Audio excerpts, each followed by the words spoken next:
So update mga ka-vlog sa to ang Oriental Chicken.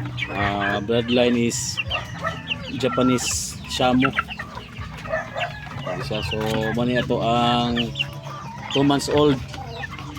2 months old karong March 15, 2026, born on January 15, 2026. So festa diri sa amuang lungsod sa Tabango.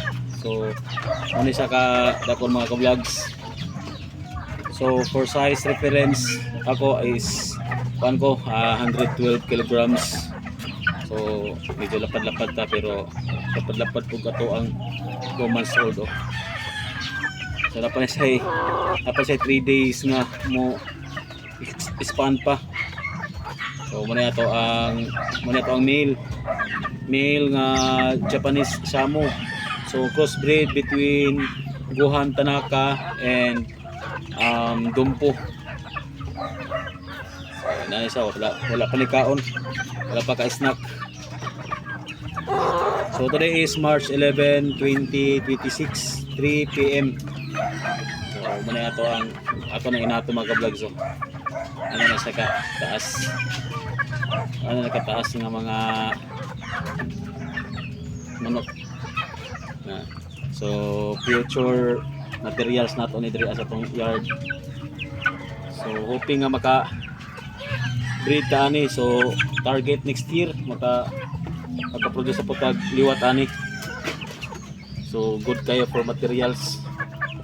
Big head, snappy, down tail, up wings, big foot. Yeah. Mga ka-vlogs ano ko. So muna ako ang mga pet diri sa yard.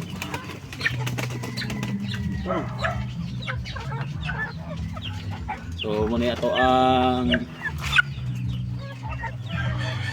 Japanese Shamu.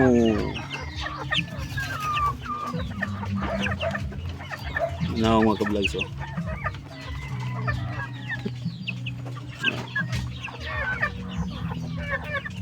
So kung followers ta ka, so makita nimo ako aning gina-flex gikan pagagamay ani. So naani siya sa akong timeline.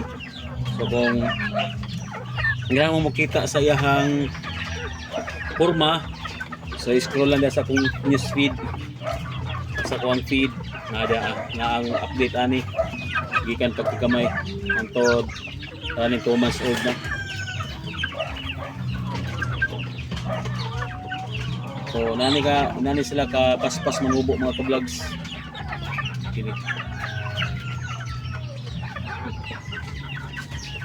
So thank you for watching. Nag-update lang ko mga guys sa ako ang mga pet diri sa likod.